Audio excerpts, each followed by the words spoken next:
Scotland के Glasgow में चल रहे कॉमनवेल्थ गेम्स में भारतीय बॉक्सरों के दमदार पंचों की ऐसी गूंज सुनाई दी, विरोधी भी चारों खाने चित हो गए। शनिवार का दिन भारत के लिए ऐतिहासिक और उपलब्धियों से भरा रहा, जहां भारतीय बॉक्सरों ने बॉक्सिंग का नया अध्याय लिख दिया। कॉमनवेल्थ गेम्स में भारत को बॉक्सिंग में पहली बार 7 गोल्ड मिले हैं। महिलाओं के 5 और पुरुषों की 2 कैटेगरी में भारतीय बॉक्सरों ने गोल्डन पंच लगाकर साबित कर दिया कि बॉक्सिंग रिंग में अब भारत का दबदबा है। 80 किलोग्राम भार वर्ग के फाइनल में अंकुश पंघाल ने इंग्लैंड के डिमोजी सिट्टू को 4-1 से हराकर शानदार गोल्ड अपने नाम किया। 60 किलोग्राम भार वर्ग में सचिन सिवाच ने फाइनल में नाम्बिया के मुक्केबाज को 3-2 से हराया। वहीं महिला के 70 किलोग्राम भार वर्ग में अरुंधति चौधरी ने इंग्लैंड के कैंथले रीड को 5-0 से हराया। 60 किलोग्राम भार वर्ग फाइनल मुकाबले में प्रिया घंघास ने शानदार प्रदर्शन करते हुए गोल्ड मेडल अपने नाम किया। महिलाओं के 51 किलोग्राम वर्ग के फाइनल में भारत की साक्षी चौधरी ने गोल्डन पंच लगाया। वहीं प्रीति पवार ने 54 किलोग्राम वर्ग में कनाडा की बॉक्सर को धूल चटा दी और स्वर्ण पदक अपने नाम किया। वहीं बॉक्सर जैस्मिन लाम्बोरिया ने 57 किलोग्राम वर्ग कैटेगरी के फाइनल में मिशेला वॉल्स को 5-0 से हरा दिया।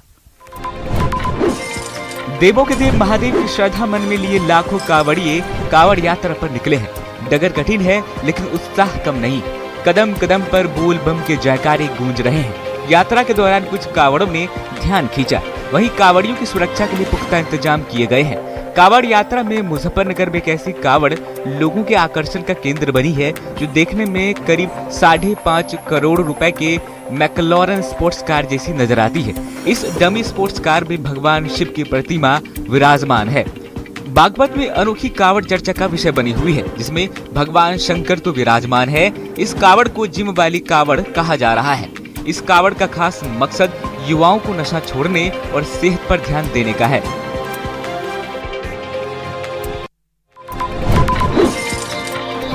दिल्ली के रोहिणी में लक्ष्मी तरु फाउंडेशन और युग संस्कृति न्यास ने भारत के सबसे बड़े मेगा रक्त अभियान का आयोजन किया। यह अभियान गिनीज वर्ल्ड रिकॉर्ड्स में नया कीर्तिमान बनाने के मकसद से आयोजित किया गया, जिसमें दिल्ली एनसीआर सहित विभिन्न राज्यों से हजारों रक्तदाताओं, सामाजिक संगठनों, युवाओं, स्वयं सेवकों और भारतीय सशस्त्र बलों की भागीदारी रही। कार्यक्रम में बतौर मुख्य अतिथि दिल्ली विधानसभा के अध्यक्ष विजेंद्र गुप्ता मौजूद रहे। विशिष्ट अतिथियों में दिल्ली सरकार के स्वास्थ्य मंत्री डॉक्टर पंकज कुमार सिंह, कैबिनेट मंत्री रविंद्र सिंह इंद्राज और सांसद योगेंद्र चंदोलिया मौजूद रहे। लक्ष्मी तरु फाउंडेशन और युग संस्कृति न्यास ने कहा कि इस आयोजन का मकसद सिर्फ गिनीज वर्ल्ड रिकॉर्ड्स में नाम दर्ज कराना नहीं, बल्कि पूरे देश में नियमित स्वैच्छिक रक्तदान की संस्कृति विकसित करना है। राजधानी दिल्ली के झिलमिल इंडस्ट्रियल एरिया में सामाजिक संस्था चौपाल की ओर से महिला सशक्तिकरण की दिशा में एक सराहनीय पहल देखने को मिली। संस्था ने 101 जरूरतमंद महिलाओं को बिना किसी ब्याज के 25-25 हजार रुपए का लघु ऋण वितरित किया, ताकि वे ऊंचे ब्याज के कर्ज के जाल से बचकर आत्मनिर्भर बन सके और अपने छोटे कारोबार या घरेलू जरूरतों को। हर्ष मल्होत्रा सहित कई विधायक और गण्यमान्य लोग मौजूद रहे। सभी ने संस्था के सामाजिक अभियान की सराहना करते हुए इसे आर्थिक रूप से कमजोर महिलाओं के लिए एक प्रेरणादायक पहल बताया। चौपाल के माध्यम से इंटरेस्ट फ्री स्मॉल लोन, लघु ऋण जिसमें कोई ब्याज नहीं लिया जाता है, वो देने का काम चौपाल हमारी संस्था दिल्ली में और अब उत्तर भारत में भी बहुत स्थानों पर करती है। आज उसी श्रृंखला में आज का इस कार्यक्रम झिलमिल इंडस्ट्रियल एरिया में हमारे यहाँ के विधायक संजय जी और उनके समधी जैन साहब, उनके माध्यम से यहाँ पर हमारी जो आसपास की सेवा बस्ती की माताएं बहनें हैं, उनको 25-25 हजार रुपए का एक ऋण दिया गया है। फरीदाबाद में बैंक लॉकर की सुरक्षा पर बड़ा सवाल खड़ा हो गया है। ओल्ड फरीदाबाद स्थित पंजाब नेशनल बैंक के एक लॉकर से करीब 25 लाख रुपए के जेवरात और पुराने सिक्के गायब होने का मामला सामने आया है। पीड़िता सुदेश कपूर के मुताबिक पिछले 13 साल से उनका ओल्ड फरीदाबाद स्थित पंजाब नेशनल बैंक में लॉकर है, जिसमें उन्होंने अपने कीमती जेवरात और पारिवारिक विरासत से जुड़े पुराने सिक्के रखे थे। उनका कहना है कि उन्होंने आखिरी बार मई 2024 में लॉकर खोला था और इसके बाद 21 जुलाई को जब वो लॉकर देखने पहुंची तो उनकी चाबी से ताला नहीं खुला। बैंक प्रबंधन ने इसे तकनीकी खराबी बताते हुए बाद में बुलाया। दोबारा आने पर भी लॉकर नहीं खुला, जिसके बाद बैंक की मदद से लॉकर खोला गया, लेकिन लॉकर खुलते ही उनके होश उड़ गए। अंदर रखे करीब 25 लाख रुपए के जेवरात और पुराने सिक्के गायब थे। जिंद हरियाणा शराब का भी व्यापार। उत्तर प्रदेश की मुजफ्फरनगर पुलिस ने नशे के काले कारोबार पर कड़ा प्रहार करते हुए अपने ऑपरेशन सवेरा अभियान के तहत एक और बड़ी कामयाबी हासिल की है।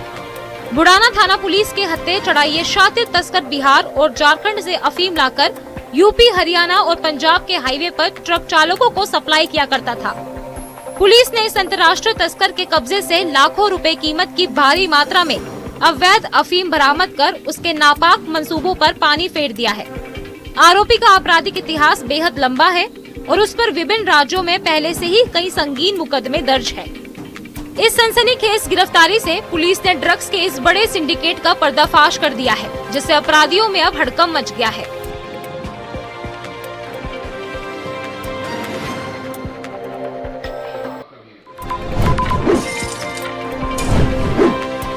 कॉमनवेल्थ गेम्स 2026 में हरियाणा के खिलाड़ियों का तूफानी और दमदार प्रदर्शन लगातार जारी है, जिससे देश और प्रदेश का सिर गर्व से ऊंचा हो गया है।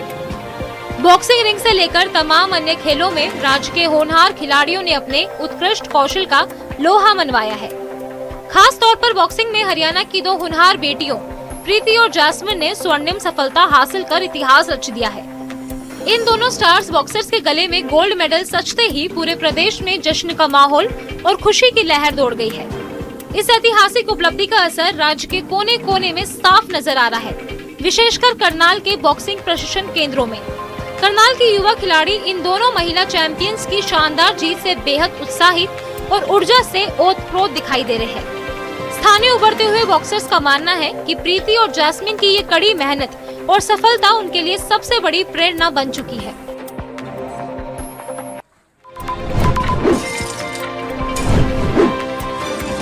हरियाणा के भिवानी की बेटी साक्षी चौधरी ने भी कॉमनवेल्थ गेम्स 2026 में 51 किलोग्राम भार वर्ग में शानदार प्रदर्शन करते हुए गोल्ड मेडल जीतकर देश का नाम रोशन किया है। साक्षी की इस ऐतिहासिक जीत से पूरे गांव में जश्न का माहौल है। कॉमनवेल्थ गेम्स के फाइनल मुकाबले के दौरान साक्षी चौधरी का परिवार टीवी स्क्रीन से नजरें नहीं हटा रहा था। हर राउंड के साथ धड़कनें बढ़ती रही, लेकिन जैसे जैसे साक्षी जीत की ओर बढ़ती गई, परिवार का उत्साह भी बढ़ता गया।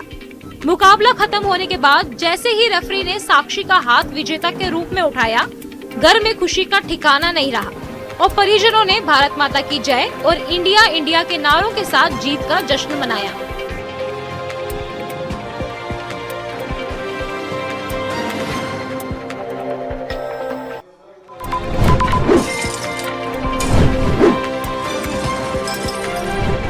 ग्रेटर नोएडा में डीसीपी ऑफिस के बाहर युवाओं की खतरनाक रीलबाजी का वीडियो सोशल मीडिया पर तेजी से वायरल हो रहा है। वायरल वीडियो में युवक गाड़ियों के बाहर निकलकर स्टंट करते और रील बनाते दिखाई दे रहे हैं। बताया जा रहा है कि आधे दर्जन से अधिक वाहनों के साथ ये वीडियो शूट किया गया था, जिससे सड़क पर मौजूद लोगों की सुरक्षा भी खतरे में पड़ गई। खास बात यह है कि ये स्टंट डीसीपी ग्रेटर नोएडा कार्यालय के बाहर किया गया। वीडियो वायरल होने के बाद पुलिस ने मामले का संज्ञान लेते हुए जांच शुरू कर दी है और स्टंट करने वाले युवकों की पहचान भी की जा रही है। पुलिस का कहना है कि यातायात नियमों का उल्लंघन और सार्वजनिक सुरक्षा से खिलवाड़ करने वालों के खिलाफ सख्त से सख्त कार्रवाई की जाएगी।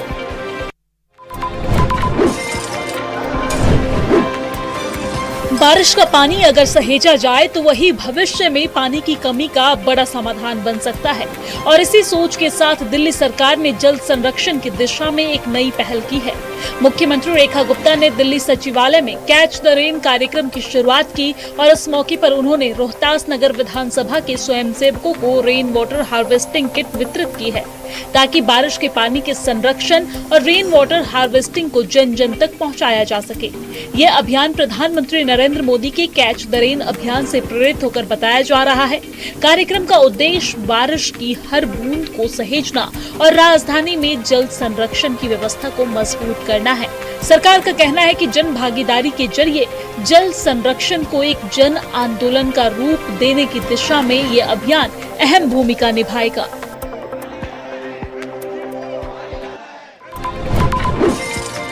हरी चूड़ियां, हाथों में रची मेहंदी और चारों तरफ बिखरे संस्कृति के खूबसूरत रंग। दिल्ली में हरियाली तीज को लेकर तैयारियां शुरू हो गई हैं, जिसको लेकर कड़कड़डूमा में महोत्सव का आयोजन किया गया। महिलाओं ने पारंपरिक परिधानों में सजे धजे लोकगीतों और सांस्कृतिक प्रस्तुतियों से समा बांध दिया। एक दूसरे को तीज की शुभकामनाएं देते हुए महिलाओं ने पूरे उत्साह के साथ इस पावन पर्व का आनंद लिया। कार्यक्रम के मुख्य अतिथि के रूप में दिल्ली महिला आयोग की अध्यक्ष लता गुप्ता ने महिलाओं को हरियाली तीज की शुभकामनाएं देते हुए कहा कि ये पर्व भारतीय संस्कृति, पारिवारिक मूल्यों और महिलाओं की आस्था का प्रतीक है। दिल्ली नगर निगम की महापौर मोनिका पंत ने कहा कि हरियाली तीज केवल धार्मिक आस्था का पर्व नहीं, बल्कि सामाजिक मेल मिलाप, सांस्कृतिक विरासत और पारिवारिक खुशहाली का भी प्रतीक है। इस अवसर पर केंद्रीय मंत्री हर्ष मल्होत्रा की पत्नी बबीता मल्होत्रा, सीमा बंसल और उमा बंसल सहित कई गणमान्य अतिथि मौजूद रहे। राजधानी दिल्ली में एक बार फिर से सड़क हादसे ने एक परिवार की खुशियां छीन ली है। पुटकला गांव इलाके में तेज रफ्तार डीटीसी बस की चपेट में आने से महिला की मौके पर ही मौत हो गई। मृतका सुल्तानपुरी की रहने वाली बताई जा रही है। हादसे के बाद मौके पर अफरा तफरी मच गई और कंझावाला रोड से बुद्ध विहार तक लंबा जाम लग गया। घटना की सूचना मिलते ही बड़ी संख्या में स्थानीय लोग मौके पर जुट गए और इसी दौरान गुस्साए परिजनों ने बस में तोड़फोड़ की है।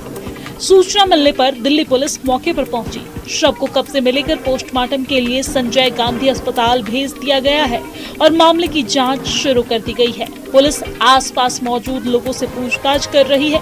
फिलहाल ये स्पष्ट नहीं है कि हादसा चालक की लापरवाही, सड़क पार करने के दौरान हुई चूक या किसी अन्य कारण से हुआ है। सभी पहलुओं को ध्यान में रखकर जांच जारी है।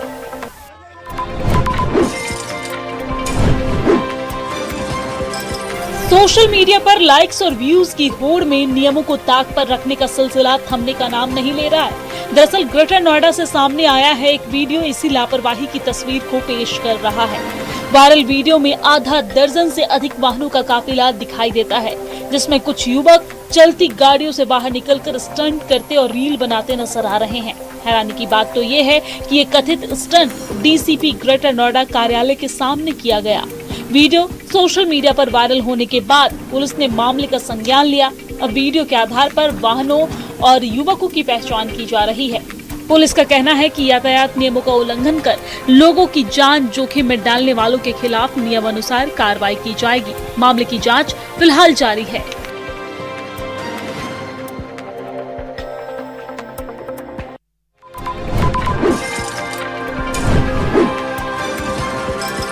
देश के लिए मेडल जीतना हर खिलाड़ी का सपना होता है, लेकिन जब वर्दी पहनने वाला खिलाड़ी इतिहास रच दे तो गर्व कई गुना बढ़ जाता है। उत्तर प्रदेश पुलिस के लिए ऐसा ही गौरवपूर्ण पल तब आया जब गाजियाबाद में तैनात उप निरीक्षक अस्मिता डे ने स्कॉटलैंड के ग्लासगो में आयोजित कॉमनवेल्थ गेम्स 2026 में स्वर्ण पदक जीतकर नया इतिहास रच दिया। महिला 48 किलोग्राम जूडो स्पर्धा में गोल्ड जीतने के साथ ही वो कॉमनवेल्थ खेलों में स्वर्ण पदक जीतने वाली पहली भारतीय जूडो खिलाड़ी बन गई हैं। इस ऐतिहासिक उपलब्धि पर उत्तर प्रदेश के पुलिस महानिदेशक राजीव कृष्ण ने उन्हें बधाई देते हुए कहा कि अस्मिता ने न सिर्फ यूपी पुलिस बल्कि पूरे देश का गौरव बढ़ाया है। उन्होंने इस सफलता को अनुशासन, कठिन परिश्रम और दृढ़ संकल्प का प्रतीक बताते हुए उनके उज्जवल भविष्य के लिए शुभकामनाएं भी दी।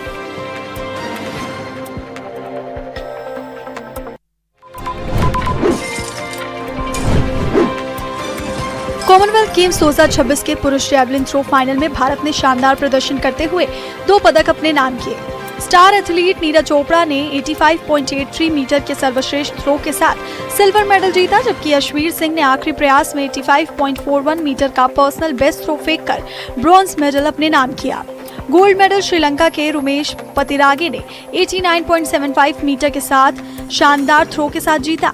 भारत के एक और खिलाड़ी रोहित यादव 81.56 मीटर के थ्रो के साथ 7वें स्थान पर रहे। सिल्वर जीतने के बाद नीरज चोपड़ा ने अपने प्रदर्शन पर संतोष जताते हुए कहा कि उनकी वापसी सही दिशा में है और आने वाले मुकाबलों में वो और बेहतर प्रदर्शन करने की कोशिश करेंगे। वहीं यशवीर सिंह ने अपने इस सीजन के पदक को मेहनत का शानदार परिणाम बताया।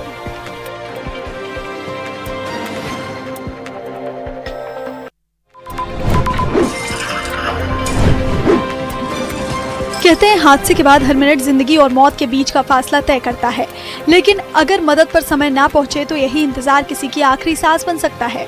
मध्य प्रदेश के अनूपपुर से सामने आई ये तस्वीर कुछ ऐसे ही सवाल खड़े कर रही है। बिजूरी थाना क्षेत्र के छोट बेलिया गांव के पास नेशनल हाईवे 43 पर पति पत्नी बाइक से रिश्तेदार के घर जा रहे थे, तभी बाइक फिसल गई और महिला सड़क पर गिरकर गंभीर रूप से घायल हो गई।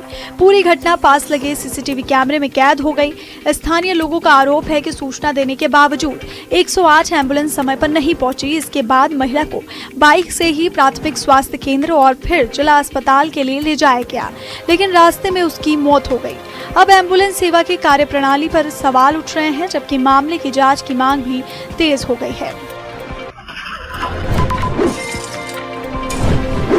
कभी कभी एक छोटी सी कहासुनी ऐसा रूप ले लेती है कि देखते ही देखते पूरा माहौल तनावपूर्ण हो जाता है। उत्तर प्रदेश के हाथरस से सामने आई ये तस्वीर भी कुछ ऐसी ही है, जहां मामूली विवाद ने मारपीट का रूप ले लिया। शहर के कोतवाली क्षेत्र स्थित सीएमओ कार्यालय परिसर में पेड़ के नीचे बैठे कुछ लोगों के बीच किसी बात को लेकर कहासुनी शुरू हुई। कुछ ही पलों में बहस, गाली गलौज और फिर लात घूसों की मारपीट में बदल गई। दोनों पक्षों ने एक दूसरे पर जमकर हमला किया, जिससे परिसर में अफरा तफरी मच गई। मौके पर मौजूद लोगों ने किसी तरह बीच बचाव कर दोनों पक्षों को अलग कराया। पूरी घटना का वीडियो किसी ने मोबाइल में कैद कर लिया, जो अब सोशल मीडिया पर तेजी से वायरल हो रहा है। फिलहाल विवाद की वजह की आधिकारिक पुष्टि नहीं हुई है। शिकायत मिलने पर पुलिस मामले की जांच कर आगे की कार्रवाई कर सकती है। सोशल मीडिया पर हथियारों का प्रदर्शन कर दहशत फैलाने वालों पर अब पुलिस की नजर है। सहारनपुर के रामपुर मनिहारन क्षेत्र से एक ऐसा ही मामला सामने आया है, जहां अवैध हथियारों के साथ युवकों का वीडियो वायरल होने के बाद पुलिस ने कार्रवाई शुरू कर दी है। बताया जा रहा है कि वायरल वीडियो इस्लाम नगर चौकी क्षेत्र के गांव जानखेड़ा का है, जिसमें कुछ युवक हाथों में हथियार लेकर दबंगई का प्रदर्शन करते नजर आ रहे हैं। वीडियो सामने आने के बाद पुलिस ने मामले का संज्ञान लेते हुए संबंधित धाराओं में मुकदमा दर्ज कर लिया है। अब पुलिस वीडियो में दिखाई दे रहे युवकों की पहचान, हथियारों की वैधता और वीडियो की वास्तविकता की जांच कर रही है। अधिकारियों का कहना है कि कानून व्यवस्था से खिलवाड़ करने वालों के खिलाफ सख्त कार्रवाई की जाएगी। पुलिस तकनीकी साक्ष्यों के आधार पर आरोपियों तक पहुंचने की कोशिश में जुटी है।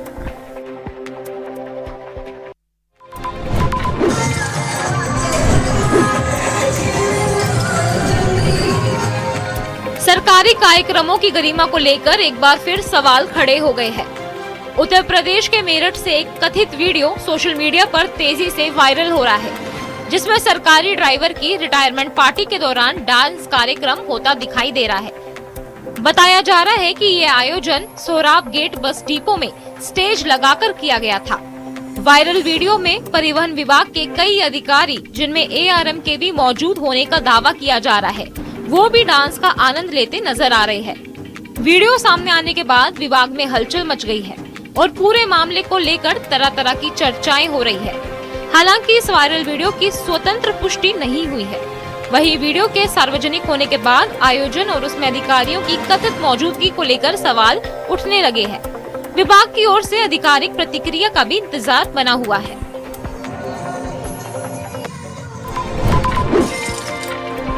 कांवड़ यात्रा के चलते जिस सड़क पर चप्पे चप्पे पर पुलिस तैनाती का दावा किया जा रहा है, वहीं दिन दहाड़े दबंगों के हमले ने सुरक्षा व्यवस्था पर सवाल खड़े कर दिए हैं।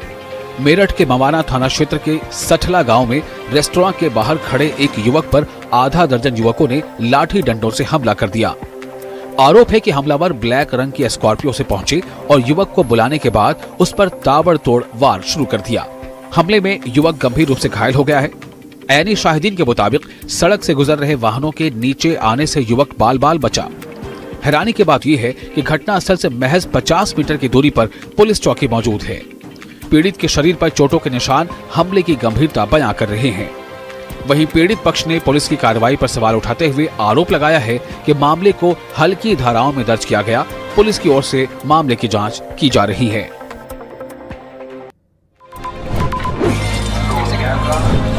आस्था के महापर्व कांवड़ यात्रा में जहां लाखों शिव भक्त भगवान भोलेनाथ के जय घोष के साथ आगे बढ़ रहे हैं, वहीं उनकी सेवा और सम्मान में भी कोई कमी नहीं छोड़ी जा रही। मुजफ्फरनगर के ऐतिहासिक शिव चौक पर ऐसा ही नजारा देखने को मिला, जहां पुलिस प्रशासन ने कांवड़ियों का भव्य स्वागत किया। एसएसपी सिटी सिद्धार्थ मिश्रा अपनी टीम के साथ शिव चौक पहुंचे और शिव भक्तों पर पुष्प वर्षा कर उनका अभिनंदन किया। इसके साथ ही कांवड़ियों को फल वितरित कर उनकी मंगलमय और सुरक्षित यात्रा की शुभकामनाएं दी। इस दौरान बड़ी संख्या में मौजूद श्रद्धालुओं ने पुलिस के सेवा भाव की सराहना की। कांवड़ियों ने भी कहा कि सुरक्षा के साथ मिले इस सम्मान से उन्हें अपनत्व का एहसास हुआ। कांवड़ यात्रा के दौरान मुजफ्फरनगर पुलिस सुरक्षा व्यवस्था के साथ साथ सेवा कार्यों में भी लगातार सक्रिय भूमिका निभा रही है ताकि यात्रा सुरक्षित और सुव्यवस्थित ढंग से संपन्न हो सके।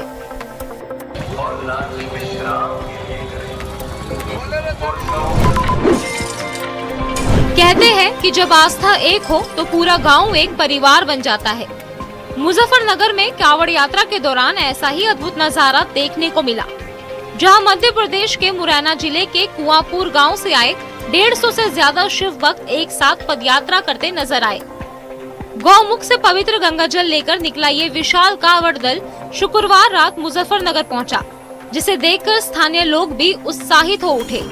श्रद्धालुओं ने बताया कि उन्होंने 8 जुलाई को गौमुख से गंगा जल उठाया था और 800 किलोमीटर से अधिक की यात्रा पूरी कर अपने गांव पहुंचने में अभी करीब 10 दिन और लगेंगे। इस दल में 6 से 7 महिला शिव भक्त भी शामिल है, जो पुरुषों के साथ कंधे से कंधा मिलाकर यात्रा कर रही हैं। श्रद्धालुओं का कहना है कि ये किसी आयोजन का नहीं बल्कि बाबा भोलेनाथ के बुलावे और पूरे गांव की सामूहिक आस्था का परिणाम है।